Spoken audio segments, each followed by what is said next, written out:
దుర్యోధనుడు అర్జునుడిపై యుద్ధం ఎలా ప్రారంభించాడో తెలుసుకోవడానికి వీడియోని చూడండి. అర్జునుడు కౌరవులను చూసి తన రథంపై నించొని సమరశంఖాన్ని ఊతుతాడు. ఆ శబ్దం చాలా శక్తివంతంగా ఉంటుంది. అది విన్న మహారథి అయిన ద్రోణుడు ఆ శబ్దం వల్ల భూమి కదలడం చూస్తాడు.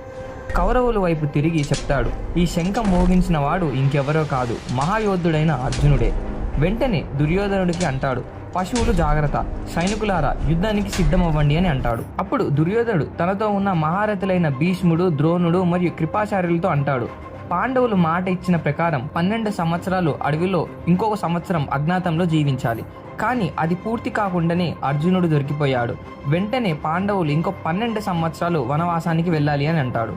దుర్యోధనుడికి ఎక్కడనో సందేహం వచ్చి భీష్ముని అడుగుతాడు, పాండవులు నిజంగానే అజ్ఞాతంలో జీవించి ఉండాల్సిన తేదీ మర్చిపోయారా, లేదా నేను ఏదైనా పొరపాటు పడుతున్నానా అనేసి. తరువాత అంటాడు, మనం త్రిగర్తలకు సహాయం చేయడానికి వచ్చాము. ఆ రథం పైన ఉన్న వ్యక్తి మత్స్యరాజు అయినా లేదా అర్జునుడైనా ఉండనివ్వండి, మన కర్తవ్యం ప్రకారం మనం అతన్ని ఓడించాల్సిందే అని చెప్తాడు. ఫ్రెండ్స్, ఇలాంటి మహాభారతం కథలు, కృష్ణుడి మహిమలు ప్రతిరోజు తెలుసుకోవడానికి వెంటనే మన ఛానల్ని సబ్స్క్రైబ్ చేసుకొని నోటిఫికేషన్స్ని ఆన్ చేసుకోండి.